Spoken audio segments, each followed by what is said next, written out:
All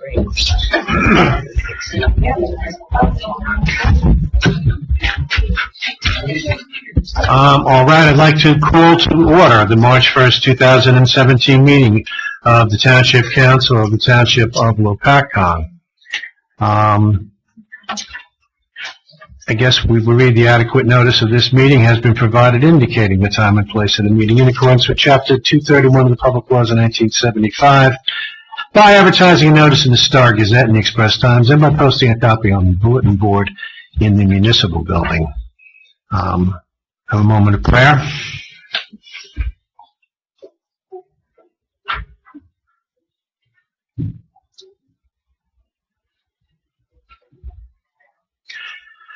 Pledge of allegiance. Pledge allegiance to the flag of the United States of America and to the republic for which it stands, one nation, under God, indivisible, with liberty and justice for all.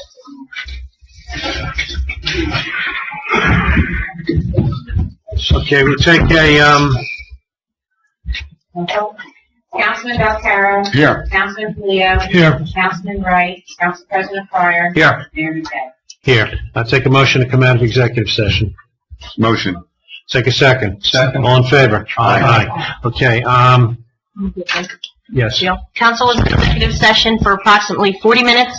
Topics of discussion were as listed on your agenda: 1 EMS, 2 personnel, fire, finance department, construction department, 3 contractual Phillipsburg High School roadway improvement project, 4 contractual Opus road improvement project, 5 contractual compensation plan. The minutes from executive session will be available at such time as the need for confidentiality no longer exists. Thank you, Katrina. First item of business is a pleasant one. It's a proclamation for an employee who is retiring. Is that employee John here? John. Where is he? There he is. Come on up, John.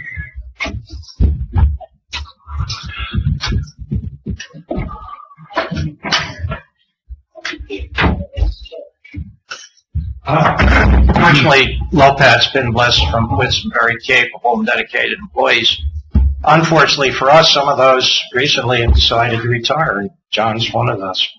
And the council and the mayor would like to express their appreciation by way of this proclamation. Whereas John Fritz began his career part-time in the construction office as construction official and building subcode official in June 2000, and whereas John Fritz became a full-time employee in June 2001, and since that time has faithfully and conscientiously served the citizens of this community, and whereas the mayor and council wish to express their great appreciation to John for meritorious service, loyalty, and dedication to his job, and now therefore be it resolved that the Township of Lopatcong, County of Warren, and State of New Jersey congratulate John and wish him a happy and healthy retirement.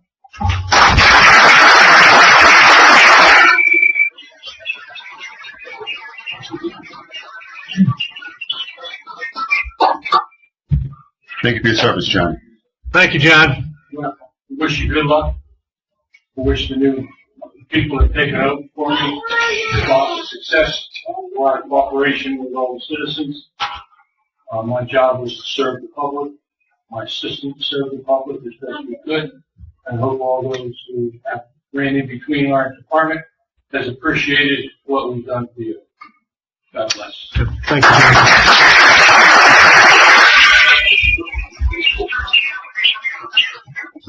Our second order of business here is the Emergency Squad Award Ceremony.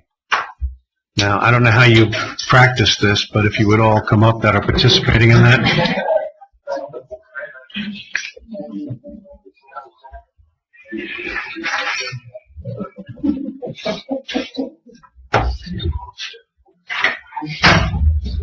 Mayor, council, ladies and gentlemen of the audience, every once in a while, first responders do an outstanding job.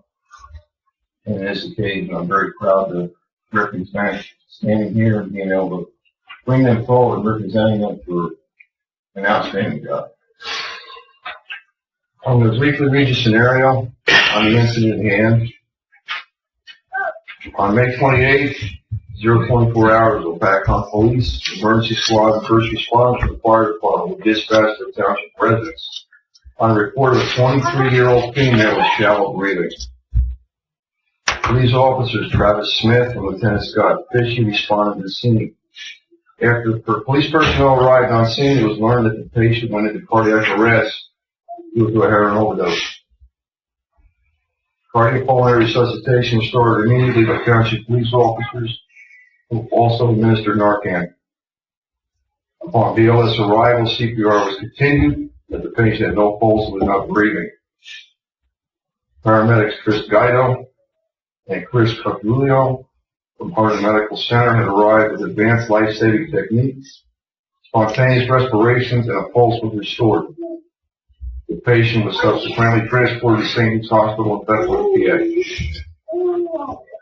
Due to the quick response, dedication, and training of Lopatcong police officers Lieutenant Scott Fishy, Officer Travis Smith, EMS providers Frank Garrett, Michael Bergat, Lopatcong Fire Department First Responders Fire Chief Matthew Pachado, and Assistant Fire Chief Brandon Stiers. The life of the 23-year-old woman was saved. The patient subsequently walked out of the hospital 3 days later. I'd like to present them with a life-saving award. Step forward. We recognize Lopatcong Police Department Lieutenant Scott Fishy.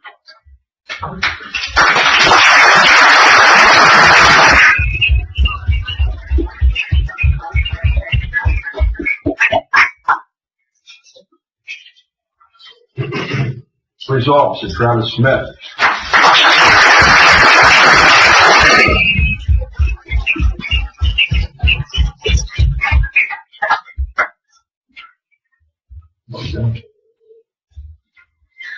It's the photo op. And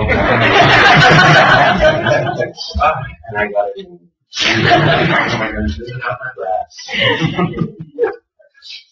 EMT Frank Garrett.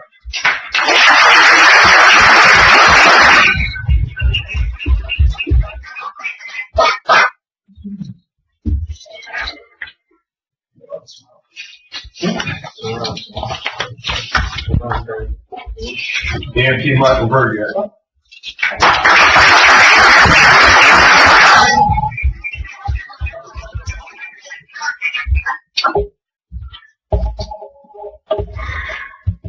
Fire Chief Matthew Pachado.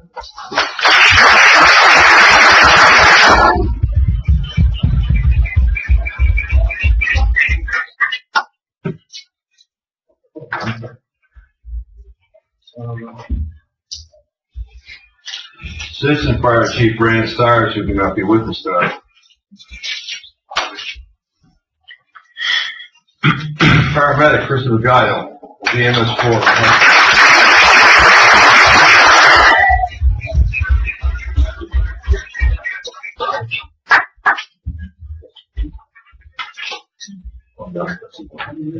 And paramedic Christopher Coltrubio, who could not be with us, he is sick, is also being recognized. Sorry.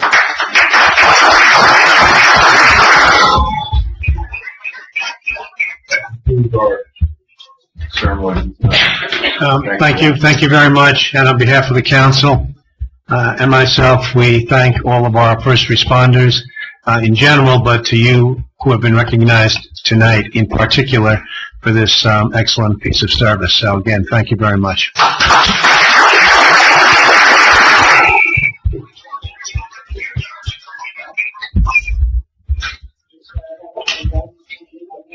Yeah, if you're only here primarily to hear that ceremony, you might want to filter out now.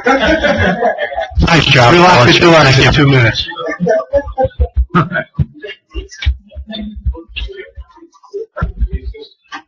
Superintendent Roncaroni, I believe you asked for some time. Please come up. Thank you. No, we'll get you in. Okay. Thank you for, again, listening to me about safety of our students going to the Phillipsburg High School. As you remember, back in November, the council approved the resolution to allow New Jersey Transit to make courtesy stops along Red School Lane and then stop at Roseberry and Belvedere to let the children walk past. So since then, that was the end of November, I was able to ride New Jersey Transit with President Pryor, and then I rode it a second time because there are 2 runs. So I have the information on the runs that we're going to be posting on our district website, and I would like to ask council for permission to post it on your website so we can get the information out to our residents. Certainly. So the buses will pick up, the interesting piece of riding the bus and talking with the bus driver was that the bus will stop anywhere in the Brakely Garden apartment area. If there's a student that lives there, this is for residents and students, the bus will stop and drop them off at the intersection of Roseberry and Belvedere. They also have agreed to let students ride for 75 cents each way. So I'm very happy to report that is the process. The other piece of information, the council approved the resolution for 3 areas along Red School Lane, but we were informed that the bus will stop wherever there is a student. So we want to get the word out there in case someone wants to use the service. Yes. And the times will be listed in the information. So I have information for each of you, and I'll do one. I have a little map on there that shows where the run is. Thank you. Sure, thank you. So it picks up at Brakely Garden at 6:55 and travels Red School Lane to Charles Road, and by 6:58 it can drop off the children to make the AP period at the high school. Okay? Very good. Thank you for listening. Good job. And I would like to make arrangements with Mrs. Stokes to put it on the website. Yeah, put it on, just send it to me. Okay, thank you very much. Again, Rainey, thank you for your initiative and follow-up on this. You're welcome. Thank you. Quick question. How many students approximately is this being picked up? Well, none at the moment. Okay. So we haven't had a chance to get the accurate information out there, and that's why we got on the bus and did it, and now I'm ready to get it out there. So Now, these if it serves 1 or 2, I Right. feel like it's a benefit. Right, I understand. These students have to register in order to... No, they can just show up They just go up on the corner, and just stand there, wait for the bus to come. and flag it down. He's doing this route anyway, and as an accommodation to the school kids are, they just have to wave them down and they're taken care of. Simple enough. And somehow they got this discounted rate, so maybe students always got that, I don't know. Well, there is the discounted rate for it has to be during school hours, Right. under 11, but since they are students, they granted it, so. Great. I'm happy. Thank you. Okay, thank you. Okay. We're moving on to public comment and agenda items only. Public comment, agenda items only. Do we need a motion to go into that? I don't know if we need that. We don't. We don't need a motion. Sir.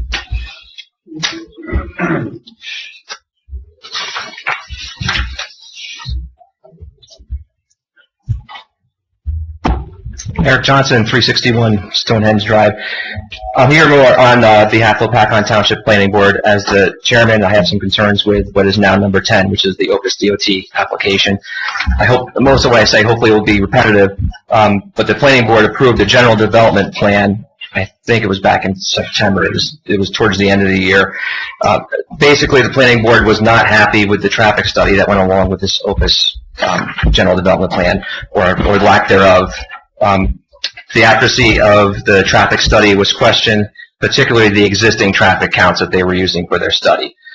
So what we were really looking for was more of the Route 22 corridor being looked at, and the traffic study expanded to be more accurate to what we were looking at, and at least up to Route 519 intersection going east. So we approved the general development plan under the assumption that we would get to review it, a new traffic study come the site plan approval. But we do not have a site plan to approve, therefore this this really is not in front of the planning board right now, so it may be up to council to do this, but what I want to do is we need to reach out to DOT, and we got to get the traffic study that makes us comfortable with their road opening permit. So if the planning board does not need to take any action at this point, all I do is respectfully ask that we are kept in the loop so that we know what's going on, and keeping us informed, and definitely reaching out to DOT to tackle what they're trying to do here and make sure we get the information we need. That's all. Okay, thank you. Thank you.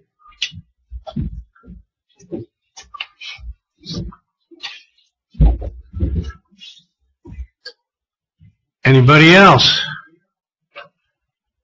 Seeing none and hearing none, I motion, or I close the public comment agenda items only segment. We're moving into old business. Item 1, approve the minutes, executive session and regular session for February 1st, 2017. Do I have a motion? I'll make that motion. Do I have a second? Second. Roll call on the minutes? Councilman Delcaro. Yes. Councilman Toledo. Yes. Council President Dwyer. Yes. Mayor Gibbs. Yes. Number 2, ordinance 1701, second reading in public hearing to amend, revise, and supplement Chapter 47 Police Department to eliminate the position of Police Commissioner. We have to go in open session on that? Yeah, a motion to go into open session for this item? Motion. Second? Second. All in favor? Aye. Okay. This is open public comment for this item.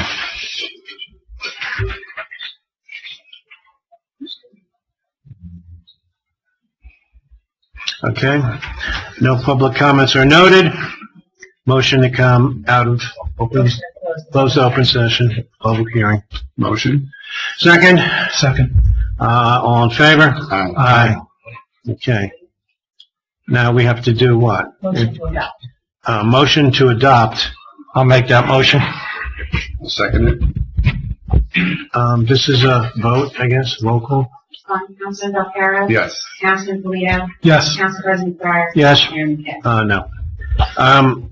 Old business, again, the last item, approval of an amended settlement agreement with Larkin Development. This is as discussed in executive session, one sentence change from what you did last month. Yes. And you're advising us to accept that and to go forward. Okay. So then we will look for a motion to approve the amended settlement agreement with Larkin Development. Do I have such a motion? I'll make that motion. Do I have a second? Second. Roll call? Councilman Delcaro. Yes. Councilman Toledo. Yes. Council President Dwyer. Yes. Mayor Gibbs. Yes.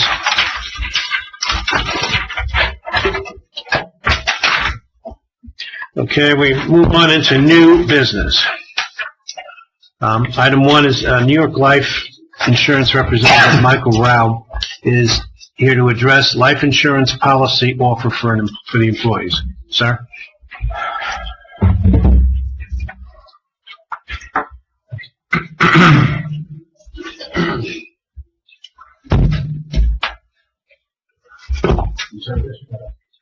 Sorry. That's good. Thanks for giving me a few minutes of your time. Wanted to just offer to you guys, it's an employee benefit that we have for the township employees that comes at no cost to the township, and it does not change the benefits package at all that you folks offer. And so what it is the benefit is a life insurance policy. Most employers, such as the town, your town, Lopatcong, offers a life insurance policy to the employee while they are employed. However, when they leave or retire, there's no life insurance. Not everybody's aware of this. So what we offer is a life insurance policy. It's done through payroll deduction. So if you want to consider the administrative cost of doing that a cost, then there is a cost, but it's nominal. The employee chooses based on age and the dollar amount that they'd like to contribute each month or each week out of their payment, bi-weekly, depending on your payment schedule. Some of the benefits, really, like I said, doesn't cost the township a dime, doesn't cost the taxpayers a dime, stays with the employee for the rest of their life. Already said it doesn't change. It is available. One of the other benefits, less underwriting than you would have on an individual basis, we've had situations before where we've had people that have been uninsurable outside of employment, but they've been able to get insurance through this program. One of the other benefits is that this is available to families, spouses, and children. So it's something else that can be done. So on the left side of your packet there is the brochure.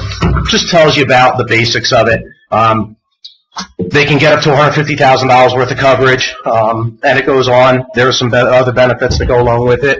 One of the biggest things that is of value here too is the fact that New York Life is a mutual company, and what that means is our clients share in our profitability. So it's not a flat death benefit. If let's say they got $30,000 worth of coverage on day one, it's going to grow each year through dividend payments. We don't guarantee dividends. However, we paid them 163 years in a row. So chances are pretty high. So the other benefit for you folks is just the fact that you are adding a Fortune 100 company to your list of employee benefits.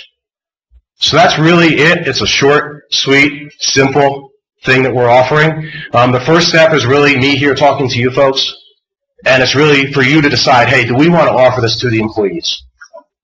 If you say yes to that, then it's the next step, which is, a 30-day open enrollment, and we talk about that process a little further. We are very conscious of the employees' time. We don't want to take up a lot of the employees' time.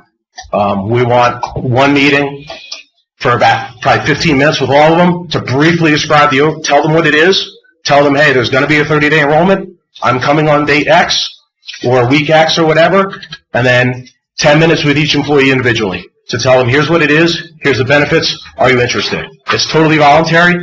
They don't have to get it. They opt in, or they say no thank you. Now, you say there's no cost to the township. There's obviously a cost to the employee. Absolutely. They're bearing the cost. They bear the cost. Absolutely. The cost is 100% on them. Like I said, unless you consider the administrative cost of doing the payroll deduction. That's de minimis. Yeah, that's minimal. All right. I guess that's all we need to hear, unless someone... This accumulates a cash value? Yes, it does. And then what happens when they leave the service of the town? They'll get a letter from New York Life saying, we understand you left Lopatcong Township. Would you like to consider this policy? If so, here's how much it costs, which is going to be the same. Keep the policy in force, or they'd have some sort of paid-up life insurance. Absolutely. They can either opt out and cash it out. They can continue the payments. The other thing, too, is, consider a lot of times they're surprised because they thought they had insurance. Then they retire. Then they find out, oh, I don't have insurance. Now they're 20 or 30 years more expensive on getting life insurance. So this locks them in at, that rate when they started. It was $30 year one. Now they're 60 years old, and it's still $30. But, it's building that cash value, it's growing. So it's a permanent product that sticks with them for the rest of their life. So Fortune 100 company, we share in the profitability of the company, and we're a full-service financial company. Obviously, there's lots of other things that we do that they can have access with through me, on our own time, obviously. So that's really the question today. This is something that you guys would like to offer. Any other questions? No, simple enough. All right, thank you. We'll look it over, and we'll get back to you. Thank you. Thank you. No problem.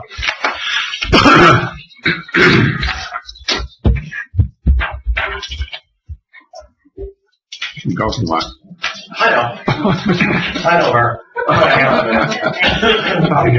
You want to take the next three again? Yeah. 2, 3, and 4, we'll do a consent resolution on those. Well, I'll look for a motion to approve the 3 of them. I'll make that motion. I'll look for a second. Second. Okay, we'll need a roll call this money. Councilman Belcarro. Yes. Councilman Toledo. Yes. Council President Pryor. Yes. Mayor. Yes, and I think number 5 is to approve some security equipment for the police department, but I believe that number needs to be amended. Yes, the number is really $3,660. All right. And these are What was that number again? 360. $3,660. There's actually 3 proposals in your packet. One is to install, camera and monitor in the police department interview room. Another is a camera and rewire the, I guess they didn't really wire it too well years ago when they made an installation, so they have to correct that. It's like just a bunch of spaghetti, like wires all meshed together. And an upgrade in the alarm system by installing a panic button in the interview room in the police department. this will all, if you approve it tonight, will be put into the budget for this year. Chief, this is a combination of repair, upgrade, and new equipment then? Yes, along with a state mandate for our holding facilities. So you're holding a guy, you can observe him without an officer there? That's correct. For monitoring. Okay. Motion to approve? I'll make that motion. A second, please? Second. Roll call, please? Yes, Councilman Belcarro? Yes. Councilman Polito? Yes. Council President Fire? Yes. Mayor Ted. Okay, yes. Number 6 is to approve submission of the Safe and Secure Grant for the years 2015 and 2016. And my understanding is this is a sizable grant if we get it. It would, Yes, and that would be, again, something the police department, I can briefly describe it if sure, come on. this is a program that we've been in the process of receiving for many years in the past, and we just like to update the years 15 and 16 to reflect that. And each year is approximately $30,000 for year 15, and then another $30,000 for the year 16. So it's a Safe and Secure Communities program, which allows funds for different programs within the police department to implement different programs for crime prevention within the community while being able to maintain our full complement of police officers. That's very good. This is a 2-year program, Chief? No, this is something that has been implemented since 1993. Well, I'm saying we're going for 2 years funding at once? Is that how it works? Or? The years 15 and 16 right now, and then 2017 will be presented shortly. And then we pay for these programs. Are we talking overtime or? This is grant monies that are provided from the state. Yeah, but I mean, how do you spend that? You said it's educational programs and stuff like that? Yes, it's used for staffing purposes. So it has to be reported quarterly to the state for the funds. But we'd use our existing staff, right? Correct. And so this would pay for the additional effort. Correct. Oh, wow. Yes. I got you. Yeah. Chief, I'm only hoping, but could some of this be used for cameras in the police cars? No, this has to be for staffing. Okay. Yeah. Yes, Okay. specifically. All right, well, thank you. Thank you. Thank you. A motion to approve the submission? Second. It was me? No. You weren't fast enough on that one. All right. So, I don't know if we have to have we might as well roll call with this money involved. Councilman Belcarro? Yes. Councilman Polito? Yes. Council President Fire? Yes. Mayor Ted. Yes. Approve the 2017 pool membership applications, including swim team and pool / pavilion contract rental fees, with no increase in the rates. Take a motion to approve that. Motion. Do I have a second? I'll second. This money involves, roll call, please. Councilman Belcarro? Yes. Councilman Polito? Yes. President Fire? Yes. Mayor Ted. Yes. Number 8, resolution to transfer between the 2016 budget appropriation reserves in the amount of $9,440.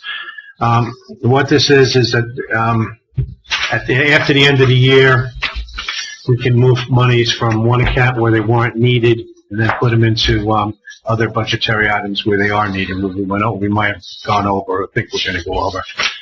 So we have a document on it, and it's mostly to pay bills that we know about, and so it's a routine kind of thing.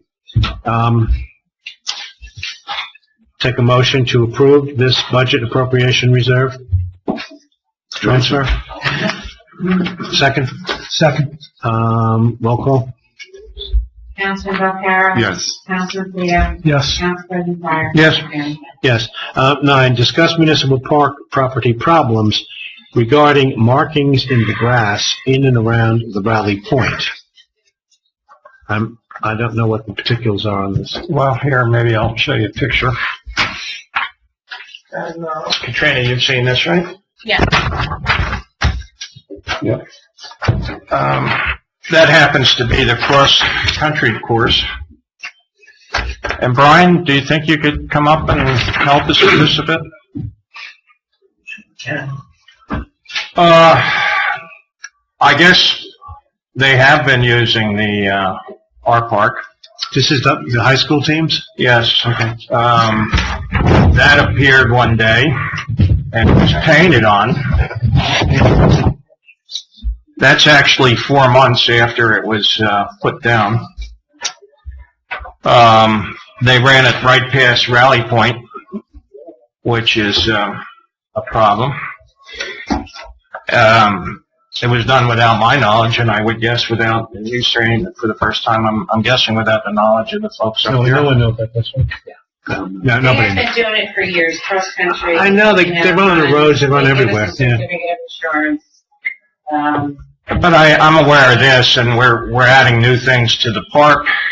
I guess it was Frankly, so I late in the have a- year, I have a the problem with grass that. stopped growing, and the mowing stopped taking place, so, therefore that's why it's still there. And running that right past the Veterans Memorial there, I don't think that's appropriate. They certainly, for the amount of meets they have there, they could do flagging or another alternative.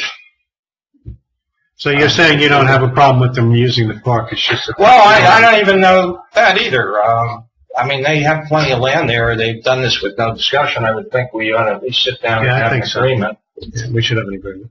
The second thing is, we do have an ordinance on park and recreation areas, Katrina. And it talks about recreation director and approvals and who can use it, and the LAA and the LAA's going, so, we're not gonna solve it tonight, but I think we ought to look at this at the same time and, update that ordinance as, necessary. And I think we certainly need to sit down with, the administration over there. I don't support this, I don't like it.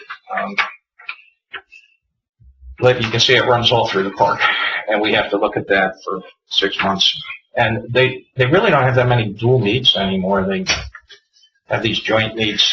There's probably alternatives, and if they have to use the park, there's an alternative to marking it out. So, Yeah, I mean, I personally, I don't have any problem with the kids running through the park, but they could do a little better job with marking the course, and that's painting the grass, is what I think we should be doing. well, my proposal is Katrina's talking to them on a whole host of things. I think we add this to the list, get it in front of them right away, and see what we can, Yep. work out. I'd rather not see that happen again. Add it to the host, Katrina. Okay. All right. Just to be clear, do they get a permit now? Or do they just give you insurance? Well, now they'll have to fill out the facility. So that They always was- give us a certificate. Certificate, okay, well, that's good to get. And just so you know, the township ordinance, talks about permits and things, but there's one place where it says, so just so everyone who's hearing this says, well, I can't run through the park without getting a permit. No, groups of more than 10 require a permit. So if you're gonna go out there and, run through the park in a pack of 10, you have to get a permit. So, but it sounds like they're halfway there, maybe we just get the paperwork cleared up and. Well, and talk about I'm looking for an marketing. alternative to this. Sure. And we'll talk about marketing schemes Yeah. and things like that, so I will reach out. Yes. Okay, going to item 10, Opus DOT application. Mr. Pryor, you sent a letter to DOT? No, I didn't send anything. I thought you did at one point. I sent it to, council. We did all look at. Oh, Authorize. oh, so we're authorizing that letter? I thought it had gone. Well, if you agree with it, and it builds on the 2 previous letters.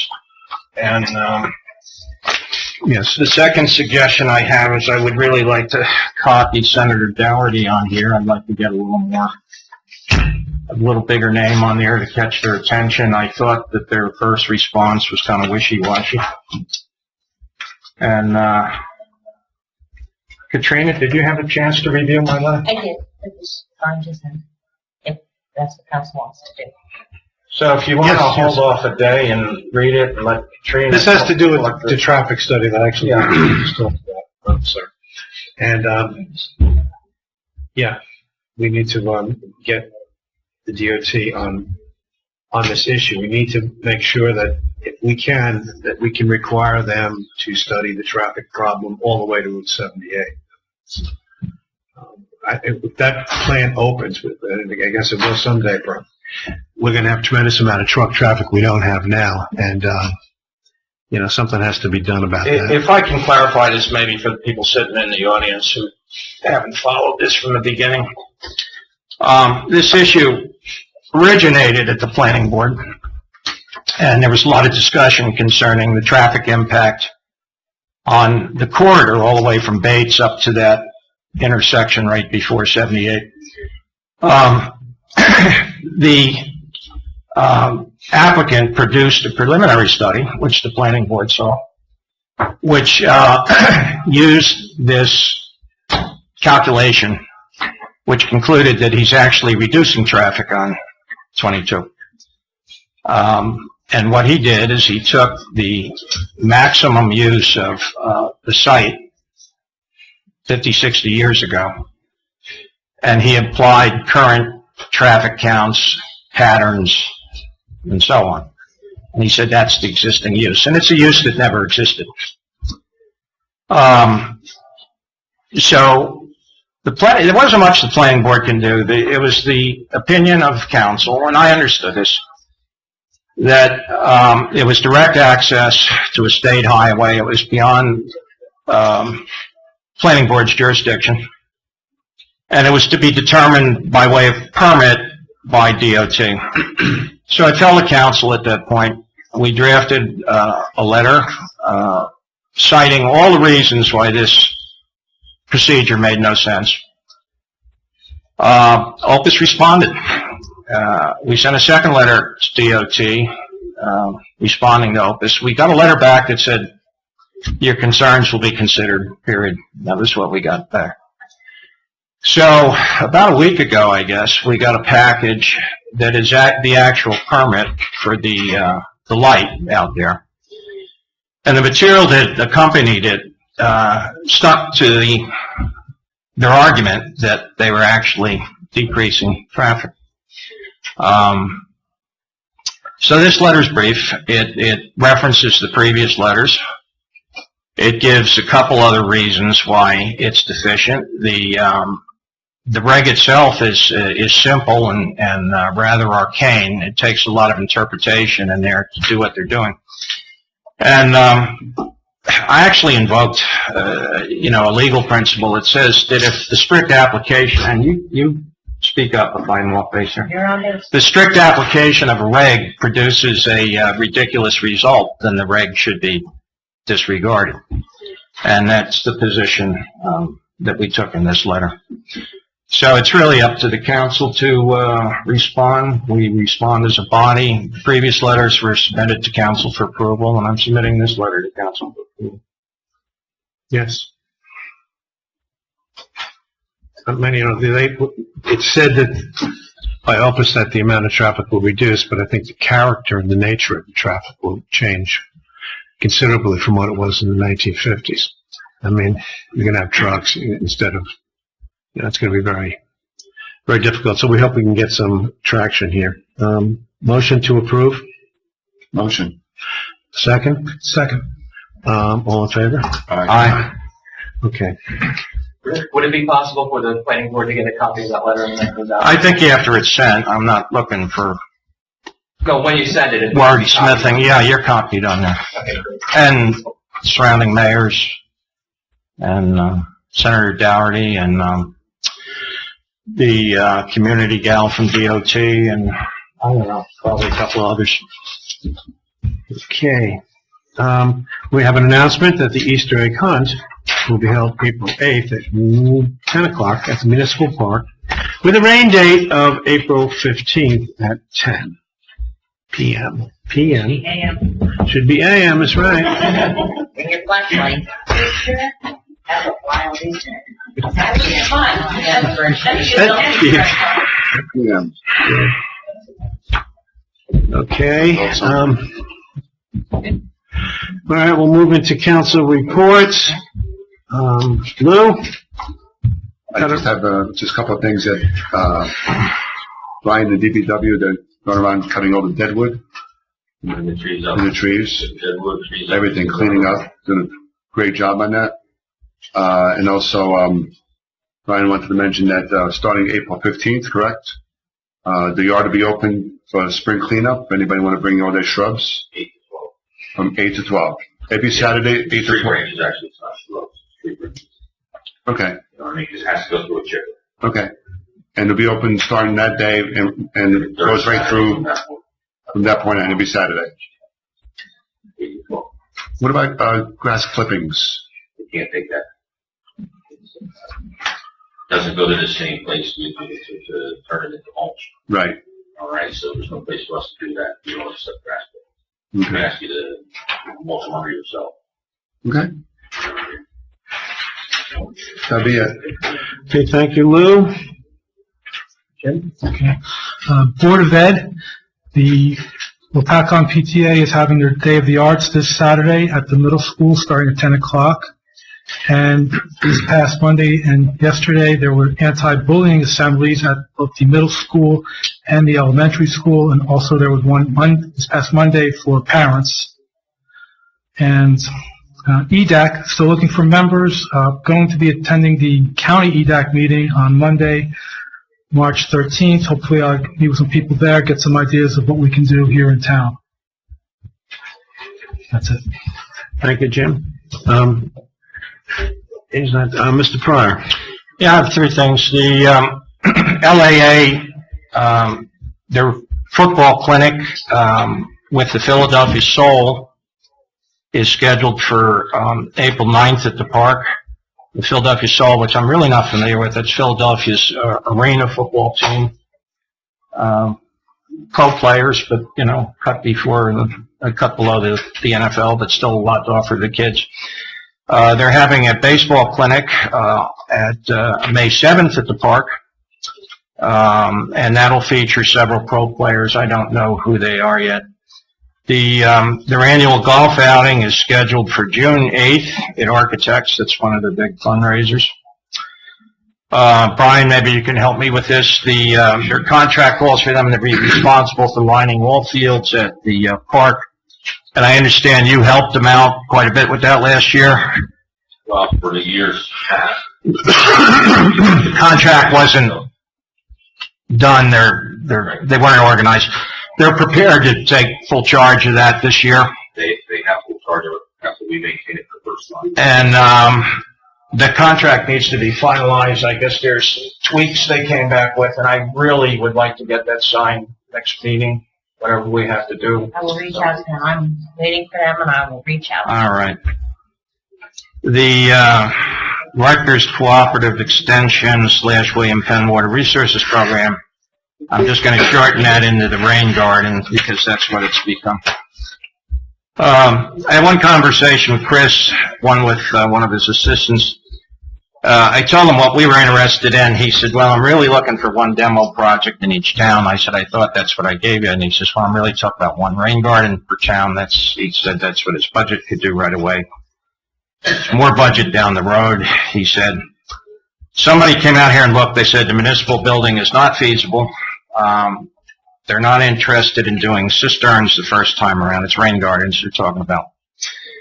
So they're talking about a project adjacent to the pool or a project adjacent or near the Lopatcong Fire Department on Strikers.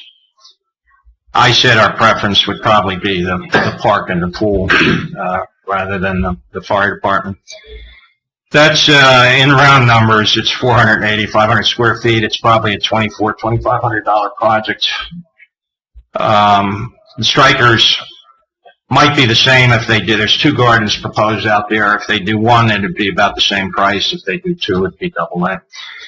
A representative from Rutgers will be visiting the area next week, most likely the 7th, to further recon the sites, and then we'll discuss it again. Okay. Zeroing in on that. Third one is a little longer term. I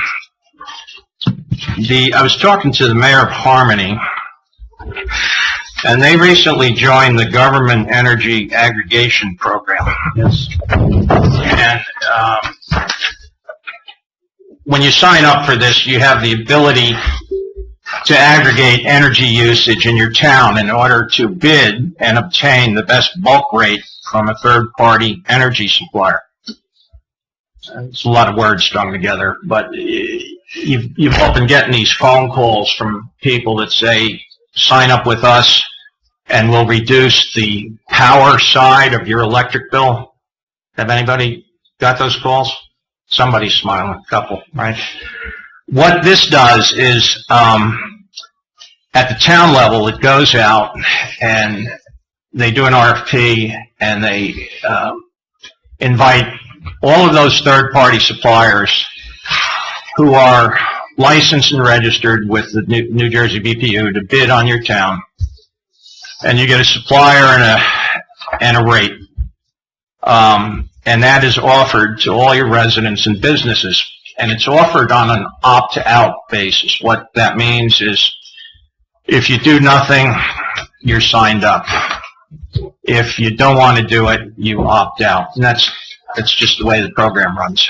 I think there's no risk. Other than if you don't opt out, you may be surprised to find out your energy is coming from Ohio, or, from a company you don't recognize. But your local utility continues to service your account and serve your property, and they do the service in town, and they're responsible actually for the delivery of the power. It's the generation that you're getting at a cheaper rate. Now, why do you do this on a town-wide level? It's just cheaper. You have economy of scale. This third-party supplier gets, thousands of customers at once. That's the program. The number of towns have signed up, and I guess Harmony's probably one of the smallest, and then you'll see other people like Linden and Saraville have already participated in the program. So I'm not recommending it yet. I think it's something that should be evaluated. Once we determine the savings, it may prove very attractive. I got to feel that Harmony, it sounds like Harmony, it's well managed. I don't think they would have gone for it. It's been offered an advantage, but we have to do our own vetting, our own due diligence. Yeah, the information I saw on it, you really couldn't draw that conclusion.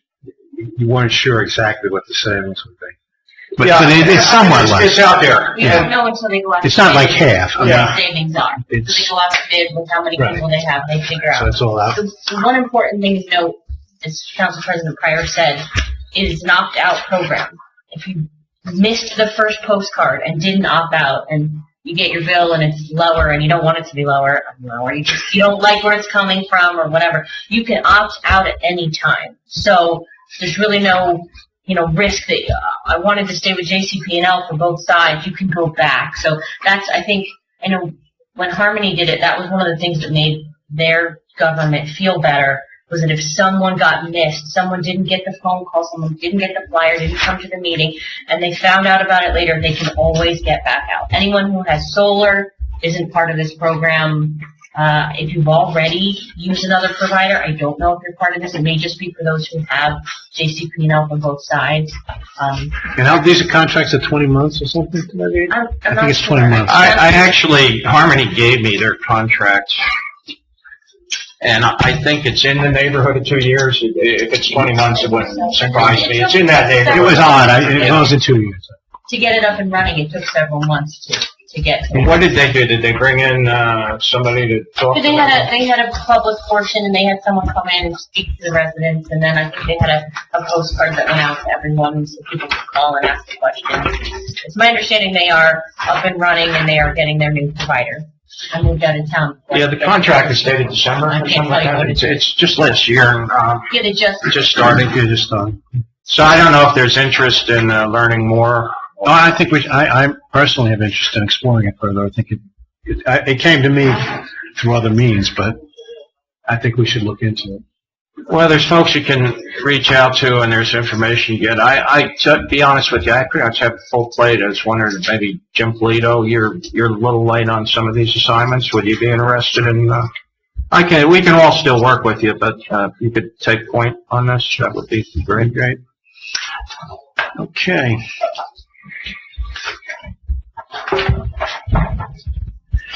All right, my report, I have very little. I had a question about what happened with the recycling tonnage grants. Are those done? I think you had thought that, We contracted with somebody in January, Lynn Gable, who's done it for the last few years. yeah, did you? She's working on it. All right, so we are moving along. We don't want to lose those. The Animal Memorial Day candlelight ceremony is going to be held at a park on Sunday, May 28th at 7:30 p.m. So I think you know that we're going to put that on the website right now. All right. Yeah. And we have a report of the engineer. Is there a report from the engineer? No, Mr. Mayor, no reports tonight. Okay, report of the chief of police.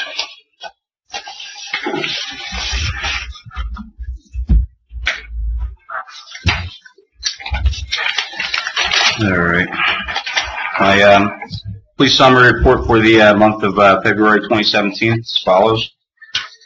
For crimes and offenses, we had 5 reports of theft, 9 reports of harassment, disorderly conduct, 3 reports of domestic violence, same number for criminal mischief reports, 2 reports of assault, 1 burglary, and 1 report of robbery. And there were 4 criminal and other arrests during the month. For traffic, we had a 23 issued moving violations, while we had 42 non-moving violations. And our motor vehicle crashes were down slightly to 14 with 3 reported injuries. That's my report for the month of February. And I think we had an event at a cell phone store. That was the local paper. That was the robbery I just mentioned, yes. And that's being currently It's investigated. under investigation. Armed robbery, right? Correct. Yeah. Okay. All right. Thanks, Chief. Thank you.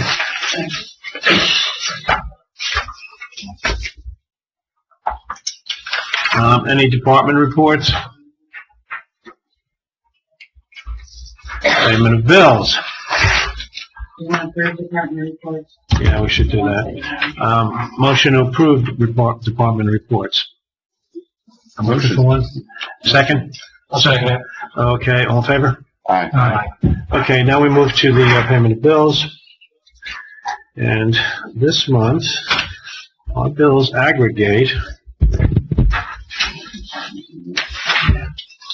Let's see, let's cross that. How much were they net? I didn't get the. Yeah. You know, we'll do it separate. Okay. All right. From the sheet that's before me, we have a total of $1,433,416.23. And the lion's share of that is the school, which is about $1.1 million, and about $100,000 for benefits that we pay for the employees. So 1.4. We have to add to that. Is this it here? Yeah, all right. In addition, there'll be $3,940.28 for repairs necessary for the ambulances. We didn't have those when we did those bills. So that is the, what? No, actually, that amount of money What? is in the transfer resolution, Oh, so you don't have to add that. Yeah, okay. I didn't know if they needed to do the actual approval. Well, that's 2017, 2016 budget, right? Yeah, okay.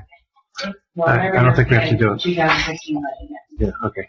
Beth, I'll have to ask the same question I always ask, and none of Mr. Caldwell's bills are on here. No. Okay, motion to approve the bills list. Make that motion. Second. There we go. Roll call, please. Yes, Councilman Belcarra? Yes. Councilman Toledo? Yes. Council President Dwyer? Yes. Yes. All right, now we have the audience participation, in general audience participation segment of our meeting. And we'll open that. Sir? I just want to say something. The letter that's going about the Opus traffic situation, I think it's a good idea to address one to, like we just said, to Senator Dougherty. I think to get him, see if we get him involved. Maybe even Eric Peterson, I think that's his name. I think that is a very big problem. That will be a very big problem there. And If I just saw Senator Dowery, because he kind of spearheaded the argument against the right turn cameras, and so, you know, he's been active with DOT. very good. Yeah. He's familiar, I mean, Yeah, he's already been involved with that corridor. I just want to say that's great. And then the other thing is I've been one that's been plagued with these electric calls. I've also been one that's with the electric opt out or opt in. They don't have to notify. They actually. I've tried twice to put it on that first bill on one day prior, 1 or 2 days prior to the billing, and they haven't notified me. And what I want to say here is I think that before the electric opt out, the town could opt out. You know, the town could take on an opt out, actually take on the electric company that would be paying, but that would be paying for the electricity. But I think there should be some kind of a situation where the people should be notified before it even goes into the opt-in on the month prior to the billing. That's just when you look at these people, because I've been actually dealt with 4 times now in the last 8 months without knowledge of that, where they at the last moment told me that I was going to be on that bill. I think the grouping together of the electric at the lowest price, I think that's a good idea. But I think that people should be notified by somebody 1 month prior to the first billing. All right. Okay. Thanks for being here. Thank you. Thank you.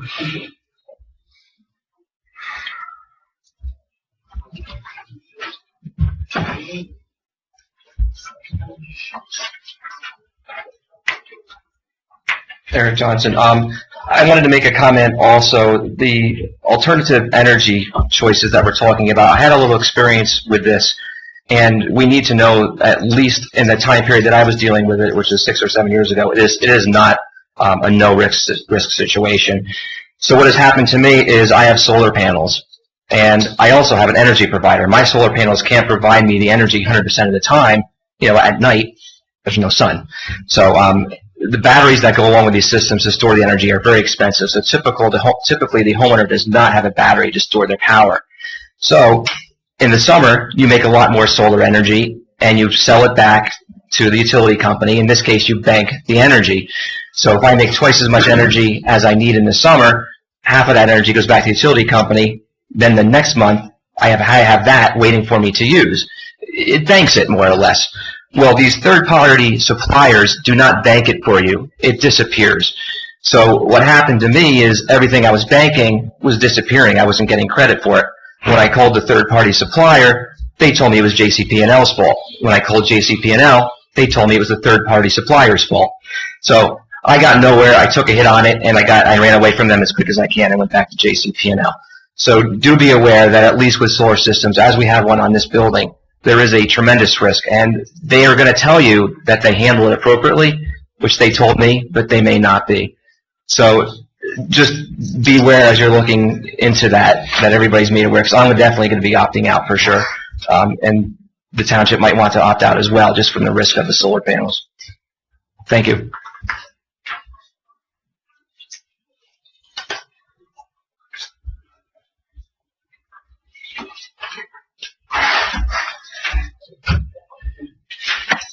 Juniper Lifer, 32 Jade Lane.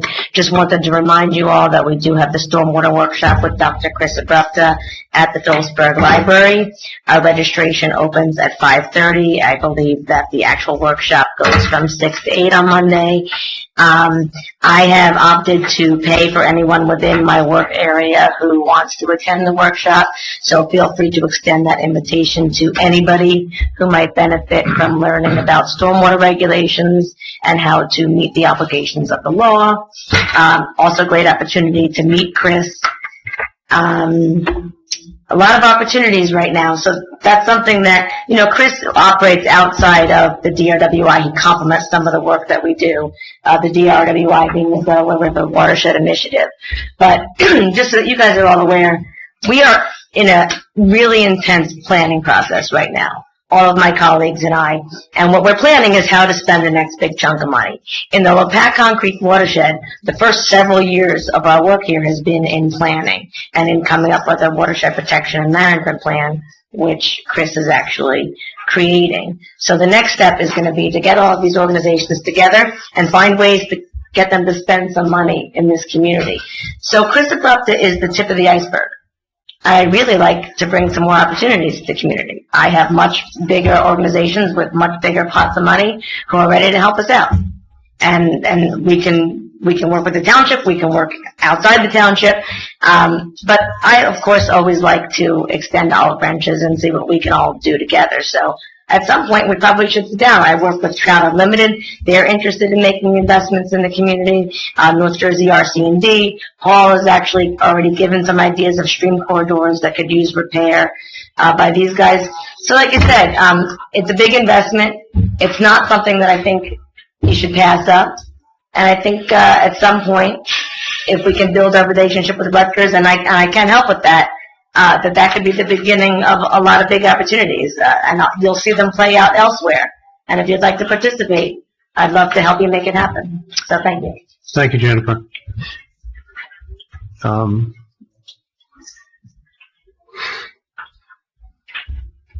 Jim Mangucci, 1 Belvedere Road. Let me preface my comments by saying that I do not speak for the Phillipsburg Board of Education, nor do I speak for the administration. But I did take the liberty of texting our athletic director in the back row tonight to see if it was our intent to keep the cross-country events off of Lopatcong's property. And his simple reply was yes. So while I would encourage you to sit down with the administration over there for your guidelines, that is our intent at this point. To keep them here? No, to keep them off of Lopatcong's property. Oh, off, okay. Yeah, now that the school is up and running. You got your own room, right? Yeah, okay.